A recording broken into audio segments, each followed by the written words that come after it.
शास्त्र के सिद्धांतों को मनमाने ढंग से स्वीकार करने से विरोध हो जाता है।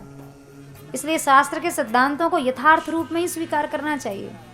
एक पंडित जी महाराज रामचरितमानस की कथा कहे, एक गांव में बड़ी सुंदर कथा हुई।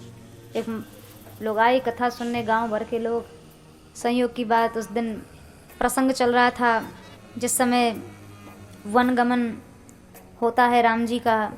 तो उपदेश करते हैं राम जी जानकी जी को, यही ते अधिक धर्म नहीं दूजा, सादर सास ससुर पद पूजा।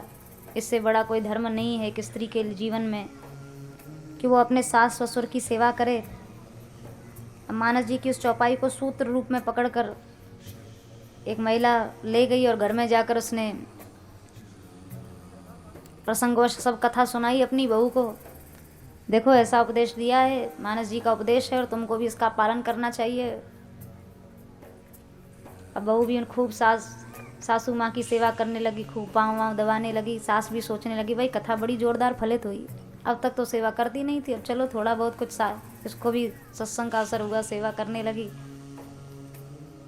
अब बहू सोचती थी कथा सास को तो फलित हो गई, हमारी तो आफत करा दी कथा ने। दूसरे वर्ष फिर महात्मा जी आए, मानस जी की कथा। अब बहू उस दिन कथा सुनने गई जिस दिन प्रसंग संयोगवश चल रहा था। जानकी जी आई हैं, कौशल्या मैया कितना लाड़ लड़ाती हैं अपनी बहू को। पलंग पीठ तजे गोद हिंडोरा, सिए न दीन पग अवनी कठोरा।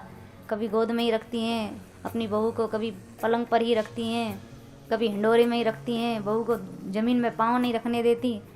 उसने भी घर में आके सब कथा सुनाई। उसने अपने मतलब का सूत्र पकड़ लिया। अब सासू अपने पाँव फैला दे, बहू अपने पाँव फैला दे, अरे आप हमें गोद में बैठा वो करे, तू मेरे पाँव दबा।